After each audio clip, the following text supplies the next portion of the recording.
Hello दोस्तों, डीएलवी news पर आपका स्वागत है। आज हम बात करेंगे देश दुनिया की 25 बड़ी खबरों के बारे में। उससे पहले आपसे अनुरोध है, अगर आपने हमारे चैनल को अभी तक सब्सक्राइब नहीं किया तो प्लीज़ चैनल को सब्सक्राइब ज़रूर करें और हाँ, वीडियो को अंत तक ज़रूर देखें और कमेंट में ये भी बताएं ये वीडियो आप किस शहर राज्य से देख रहे हैं। तो चलिए नज़र डालते हैं आज की तमाम बड़ी खबरों पर।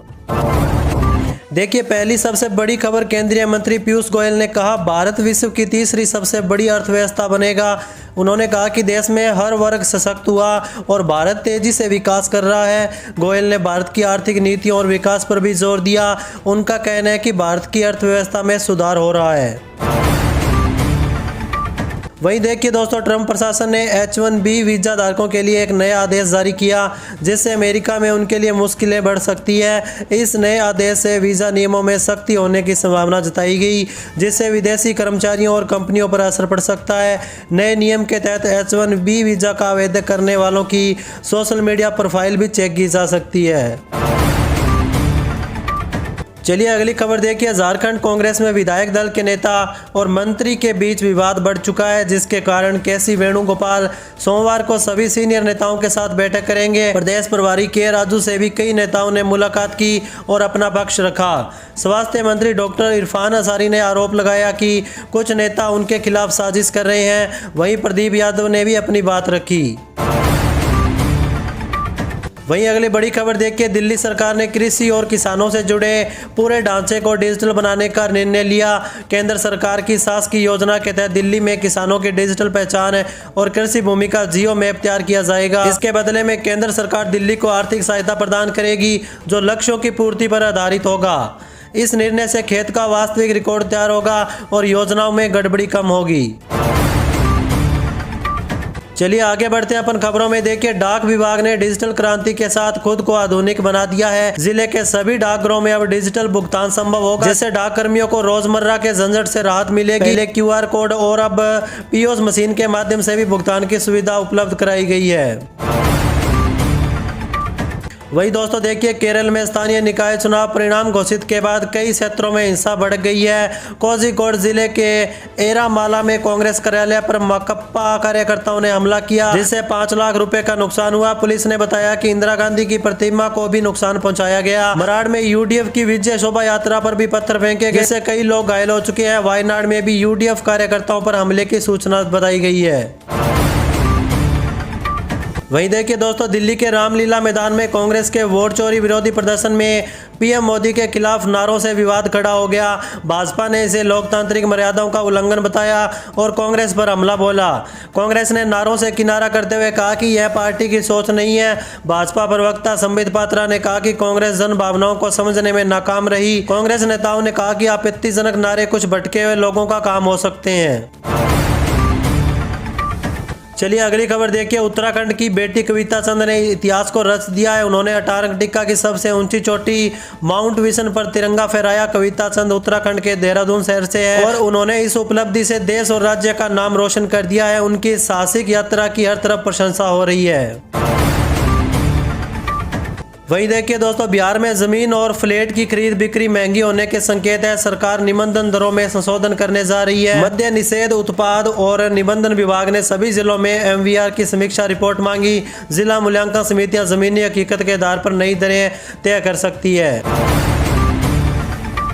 चलिए अगली खबर देखिए, ग्रेटर नोएडा के बिरोंडी चक्कर सैनपुर गांव के किसानों को जल्द ही आबादी भूखंड आवंटित किए जाएंगे। CO की सैद्धांतिक स्वीकृति के बाद नियोजन विभाग ने सूचना जारी कर सुझाव मांगे, जिससे 100 से अधिक किसानों को लाभ पात्र मिलेगा। पात्र किसानों को नए साल में भूखंड आवंटित होंगे और ड्रॉ के माध्यम से जगह चिन्हित की जाएगी।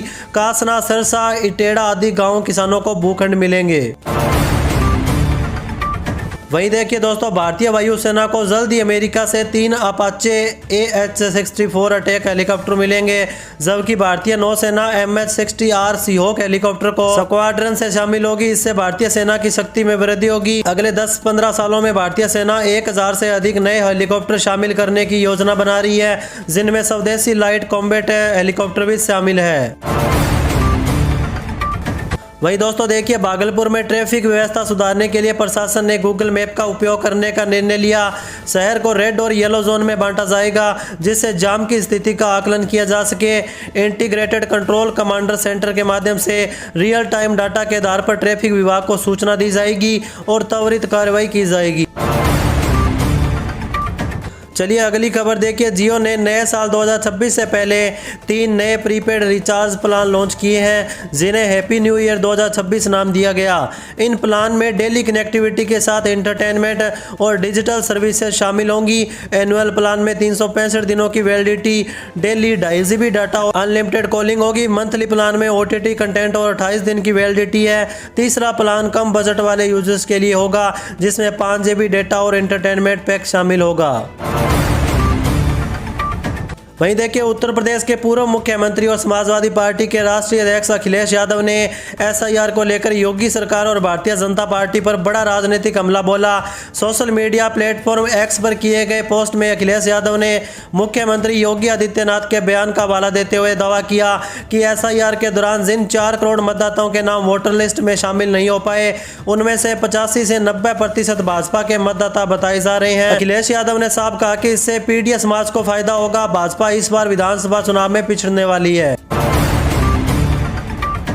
चलिए अगली खबर देखिए, केंद्र सरकार ने 8वें वेतन आयोग के गठन को हरी झंडी दिखा दी, जिससे लाखों कर्मचारियों को पेंशन भोगियों की तनख्वाह में बदलाव आएगा। आयोग महंगाई, जीवन यापन की लागत और कर्मचारियों के सामाजिक आर्थिक स्थिति जैसे पहलुओं पर विचार करेगा।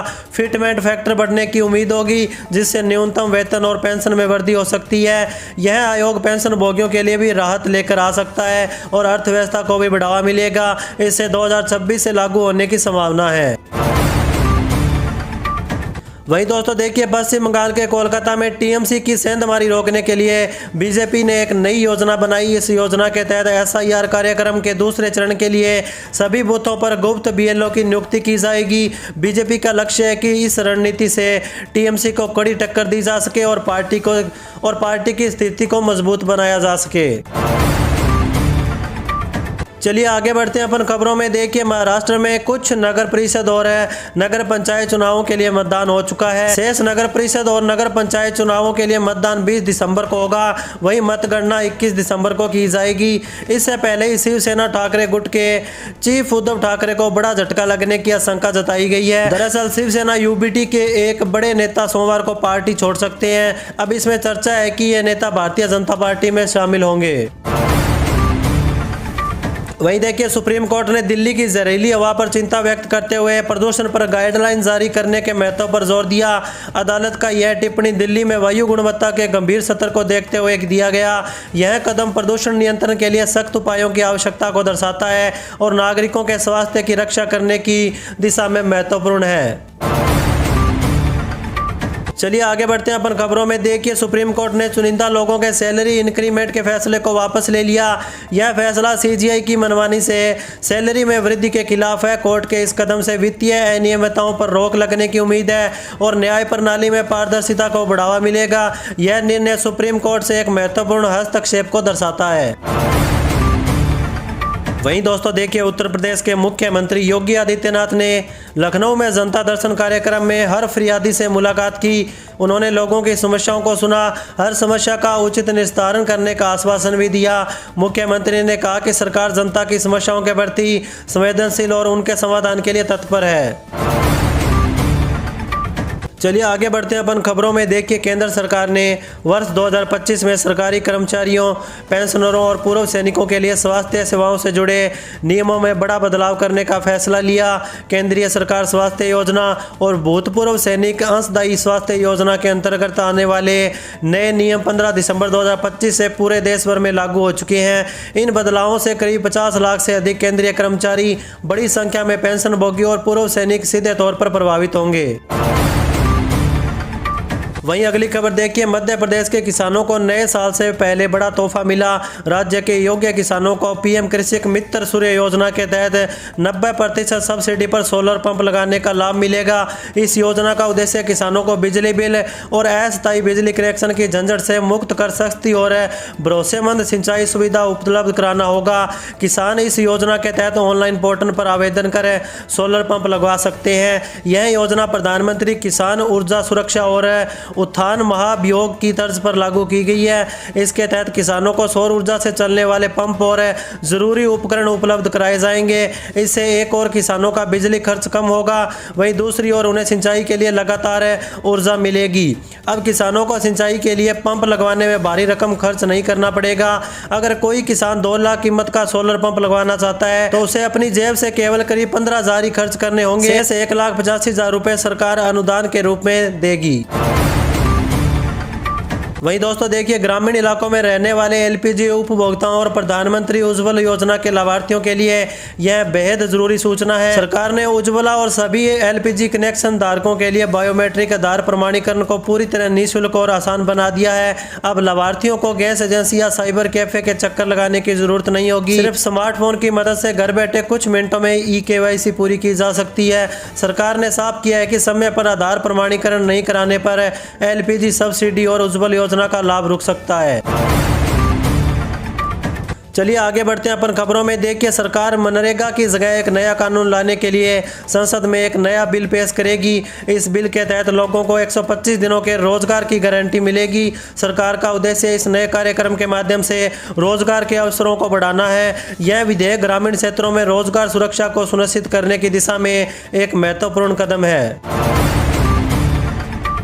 वहीं देखिए दोस्तों, अगली बड़ी खबर, भारतीय जनता पार्टी ने तमिलनाडु और असम विधानसभा चुनावों के लिए चुनाव प्रभारी और सह प्रभारियों के नामों का ऐलान कर दिया है। तमिलनाडु विधानसभा चुनाव के लिए वाणिज्य और उद्योग मंत्री पीयूष गोयल को चुनाव प्रभारी बनाया गया, जबकि असम विधानसभा चुनाव के लिए यह जिम्मेदार पार्टी के राष्ट्रीय उपाध्यक्ष विजयंत पांडा को सौंपी गई है।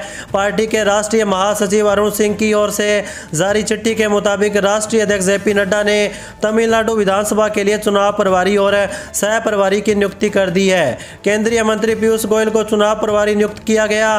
केंद्रीय कानून मंत्री अर्जुन राम मेघवाल और सिविल एविएशन के राज्य मंत्री मुरलीधर मोहल्ले को यह सह प्रभारी नियुक्त किया गया है। चलिए अगली खबर देखिए, भारतीय जनता पार्टी ने बिहार के मंत्री और 5 बार के विधायक नितिन नबीन को पार्टी का राष्ट्रीय कार्यकारी अध्यक्ष नियुक्त किया।